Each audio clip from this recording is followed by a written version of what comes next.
But we're starting our study tonight, a biographical study on Samson. And Brother Rick Nunley has told me the story about Don Lashley. They said one of his first sermons, it might have been his very first, he preached the whole sermon and called him Tarzan every single time. They were both wild men, so I can understand that. I'm not going to start in the book of Judges, though. If you would, let's turn to the book of Hebrews, chapter 11. Now, I wish I could tell you I have the whole Bible memorized, but I don't.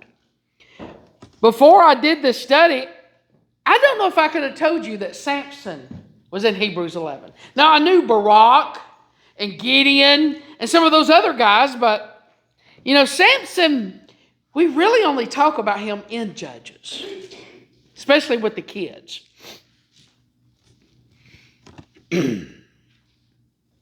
Hebrews 11, I'm going to read verses 32 through 40. Because it's not only Samson, I want you to hear what the author of Hebrews says about these great people of faith. The writer writes this, "And what more can I say? Time is too short for me to tell you about Gideon, Barak, Samson, Japheth, David, Samuel, and the prophets, who by faith conquered kingdoms, administered justice, obtained promises, shut the mouths of lions, quenched the raging fire, escaped the edge of the sword, gained strength in weakness, became mighty in battle, and put foreign armies to flight. Women received their dead, raised to life again. Other people were tortured, not accepting release, so that they might gain a better resurrection. Others experienced mockings and scourgings, as well as bonds and imprisonment. They were stoned. They were sawed in two. They died by the sword. They wandered about in sheepskins and goatskins, destitute, afflicted, and mistreated. The world was not worthy of them. They wandered in deserts and on mountains, hiding in caves and holes in the ground. All these were approved through their faith. But they did not receive what was promised, since God had provided something better for us, so that they would not be made perfect without us." Now, I wanted to start there because the book of Hebrews starts off in chapter 11 talking about Abraham and Moses and some of the big names of the Old Testament. But he gets down here to some of the judges and some of the prophets, and you see that these men and there was a woman judge, Deborah, but these people of God, most of them gave their life. So I kind of wanted to start there. I'm not going to read Judges 13, 14, 15, 16, but what I will do is do a summary. So we're going to do certain things in a biographical study. First, you got to select the person you want to study. Samson. Make a list of all the references about that person. Well, that's Judges 13 through 16, and he's mentioned in Hebrews 11:32. Did anybody find any other scripture that Samson's mentioned in? Because I didn't. It's not a trick question. All right, we need to go back and read our references and write down first impressions. So we're going back to Judges. Did you have any first impressions when you read about Samson this time around? What stuck out to you? Some of the things.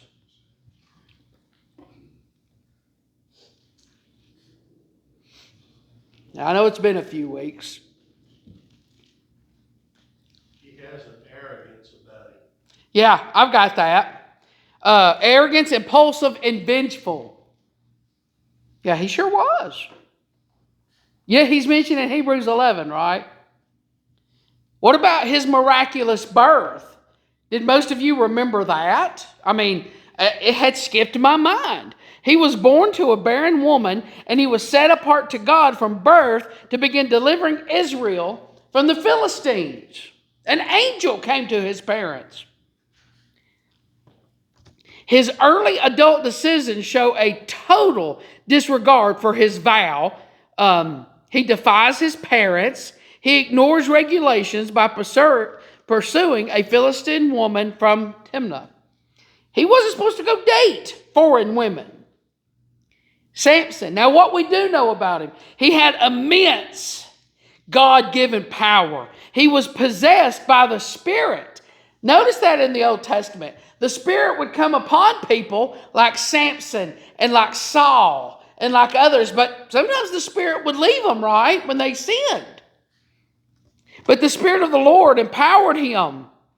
And can you imagine? And when it says tore a young lion, it doesn't mean a cub, right?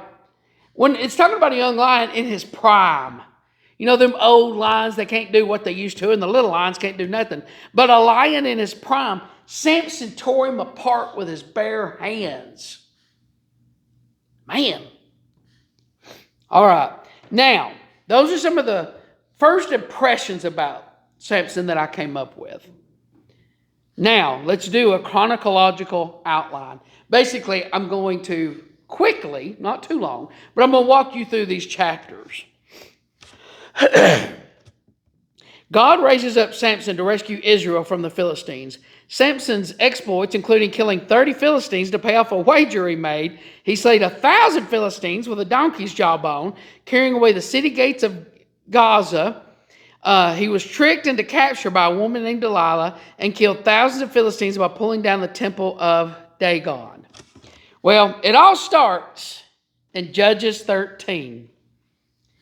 In verses 1 through 8, we see that an angel of the Lord visits. The angel of the Lord appears to Manoah's wife, who is unable to become pregnant, and the angel's got a message. Manoah's wife is told she will give birth to a son. This child needs to be raised a Nazarite. Now, what do you know about a Nazarite?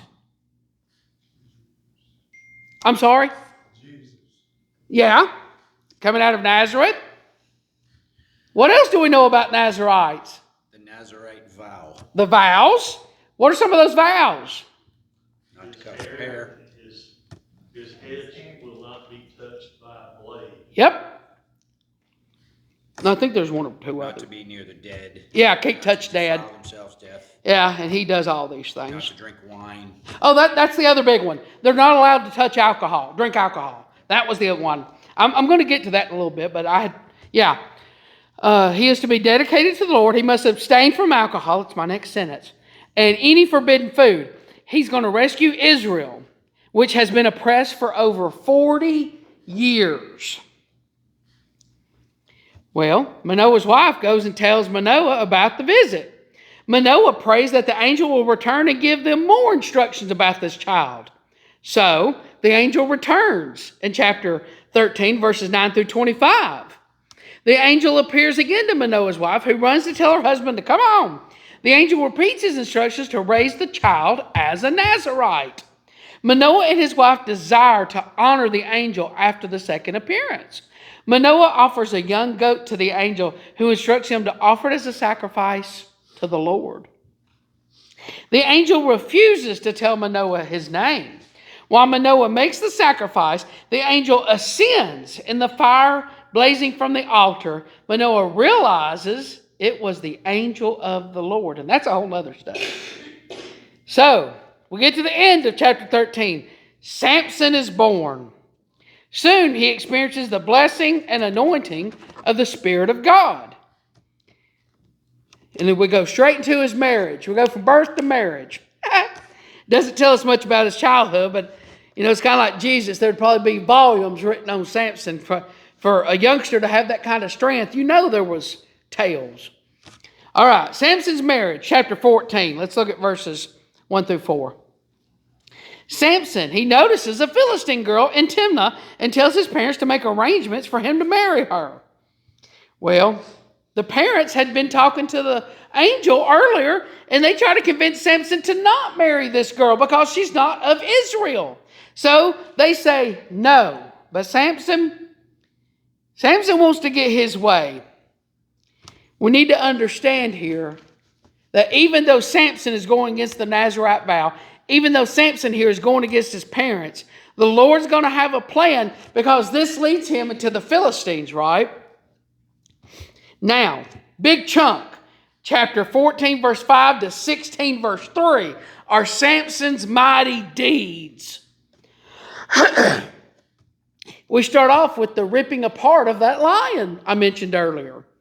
Samson travels to Timnah and a lion attacks him, but he kills it with his bare hands. Later, Samson passes by the lion's carcass and notices that there's bees had made a hive, and they've made honey inside of the lion. So, now we get to the riddle of honey. Samson uses his experience with the lion to tell a riddle before his wedding day. Before the wedding, Samson throws a party for 30 young men from Timnah. During the party, Samson gives the men a riddle. From the one who eats came something to eat. Out of the strong came something sweet. Samson says that he will give each of the men a plain robe and a fancy robe if they answer his riddle in 7 days.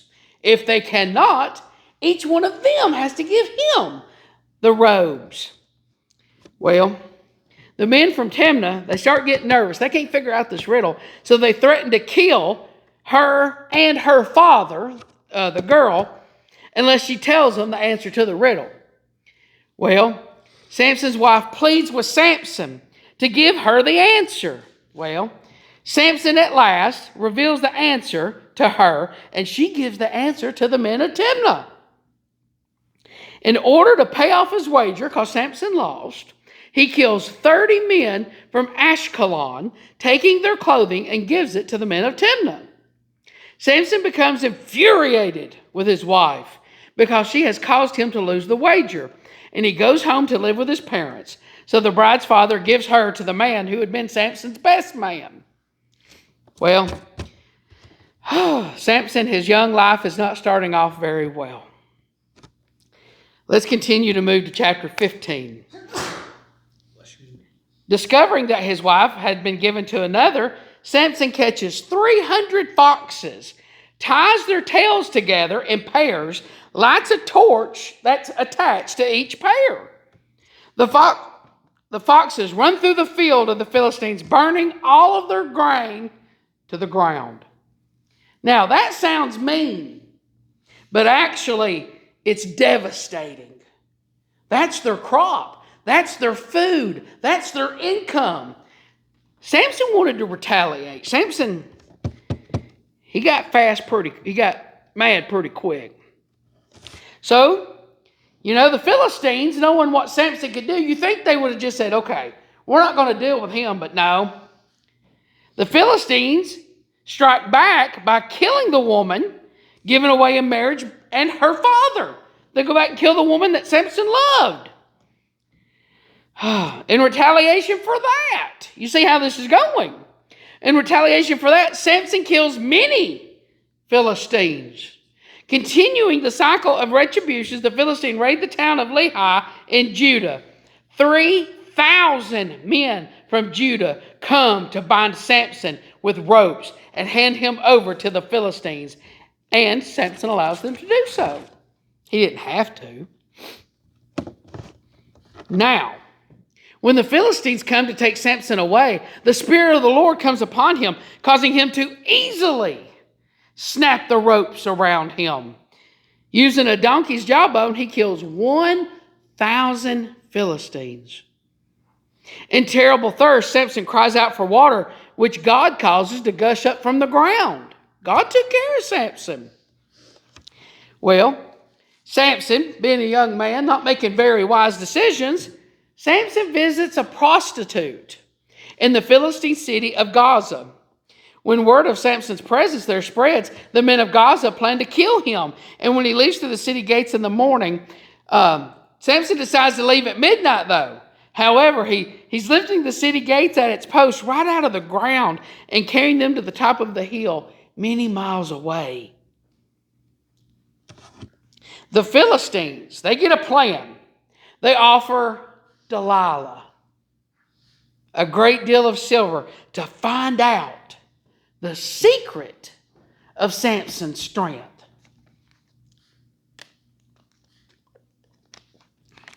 Of course, when you think of Samson, we most All of us go to Delilah. It's on 3 different occasions that Samson just flat out lies to Delilah about the source of his power, making her look foolish. Finally, Delilah just nags him to death and she pressures him, and Samson confesses that he's a Nazirite. And that he tells her that if his hair was to ever get cut, he would lose all of his strength. So Delilah lulls him to sleep in her lap and calls for someone to shave his hair off. Now, as a kid, I don't know if I misconstrue, or whatever that term is. Gina says I say it wrong every single time. Misconstrue. Yeah. But I get it wrong. But for some reason, when I was a kid, I always thought Delilah shaved his head. But no, she snuck in other people and a guy shaved his head. The Philistines capture Samson now that he's lost all of his strength, right? They gouge out his eyes. They bind him in chains and force him to grind grain in prison like a mule. But these Philistines, they didn't use their head, right? Because the Samson's out there grinding the grain and corn day by day by day by day. Guess what? Unlike me, his hair grew back. So, a little bit later, Samson is brought forth during a public celebration of the Philistine god Dagon. Samson asked the Lord for strength again, that he might punish the Philistines one final time for blinding him. Samson pushes on the 2 central pillars of the temple, bringing it crashing down. Samson kills more Philistines in this one act than all of his other deeds combined. But Samson also dies. Now, that's the story of Samson. 13, 14, 15, 16. 4 chapters of a wasted life. I'm just going to say it. It's a wasted life. Why do I say that? He had so much potential. God was with him from birth. But he went out carousing, went out drinking alcohol, lusting after women. And it caused his downfall, right? God still used him, but not in the way God wanted to. Read the references again, looking for insights. Samson broke many vows, touching dead bodies. He did that all the time. The alcohol, his hair being cut. I think he broke every vow. Another insight about Samson. This is key. He was vulnerable to temptation. Now, every young man of that day, every young man of this day, every old man, every woman, we are all tempted. Every day. But we can't give in to that. Paul tells us in the New Testament that instead of being drunk on alcohol, we should be drunk on the Spirit of God. And what that means is don't let alcohol control your mind, your actions, and your thoughts. Let God do that. Samson didn't do that. Samson had also a failure of integrity. Samson had some of the greatest gifts, but wasted them, which led to his downfall, imprisonment, and ultimate death. Now, Samson also had a divine purpose. Despite his failed life in many areas, God used him to take care of the Philistines. And at the very end, I think this is one reason that he's mentioned in Hebrews chapter 11. At the very end, what did Samson do? He repented. Can you imagine your eyes being gouged out? You're there, and those big, it was like a turnstile. He was just pushing it like you would hook big oxen on. Day after day after day. He had to think about his life. What if I'd have done this? What if I'd have made better choices? And then he got in there, and they were mocking him and ridiculing him. And he repented and said, God, I did wrong. Would you allow me one last time to use your strength? And this also, again, caused Samson's physical death. The sixth thing we do with a character study is identify some character qualities.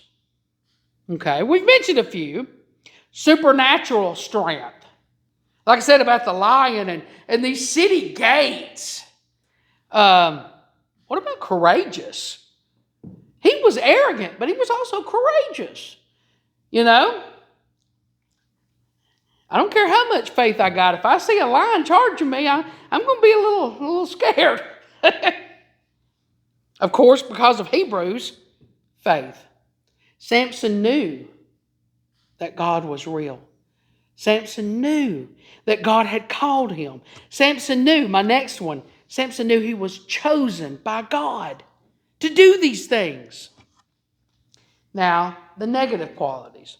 Samson was very impulsive, as most young men are. I tell maybe I shouldn't say it on camera, but I tell my oldest son all the time, because Braden, he medically does suffer from ADHD. And I tell Braden all the time, I'm like, son, you got to think. And now that he's older, he likes to go to do stuff with his buddies. And one of his buddies, his dad took Braden and him to a high school football game last year. And I put my arm around Braden. I'm like, son, I've got one rule. He's like, what's that? I'm like, don't do anything stupid. Us sitting here tonight, if we would have obeyed that when we were in our teens and 20s, we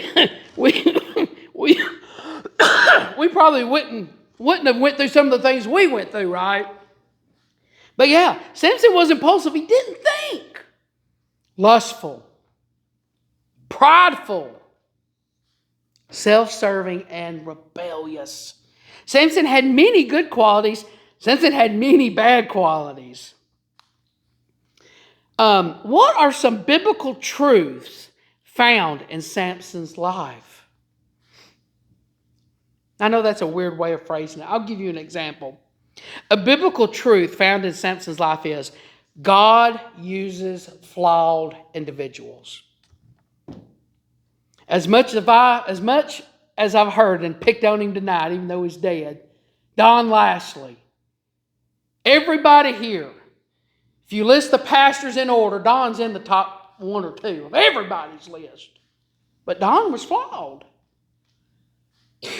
The apostles, every one of them. Look at Peter. Look at these guys. They're flawed. Guys, you don't have to be perfect to serve God. We're all flawed. Another biblical truth is God is merciful. Thank goodness. Because I was a young man.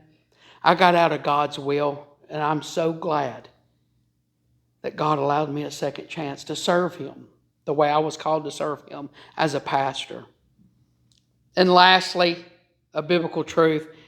Talent without discipline leads to ruin. Talent without discipline leads to ruin. I don't care if your kid can hit 10,000 home runs in a season. I don't care if they make the MLB. If they die and don't know Jesus, it's wasted. You know, I'll say it on camera. I'm not ashamed of this. I've had people come to me all the time, not at this church, but at other churches, and they're like, you know, I know this couple, and they go around singing at different churches. I'm like, well, that's good. Where's their home church? Oh, they don't have one. I'm like, what? Who doesn't have a home church? First, biblically, we're to be in the local church, right? The president of Southeastern, he's expected to have speaking engagements. But he tells them, you know, Wednesday nights, I'm at my church. And he's not the pastor. I'm at my church on Wednesday nights with my family. Guys, I don't care how much talent our children and grandchildren have. Without discipline, without pointing them towards God, It's worthless. Summarize what you learned. God can use anyone and He works through us. Thank goodness. And then it says, write out a personal application. I wrote out that I should totally depend upon God in my life and not my own understanding.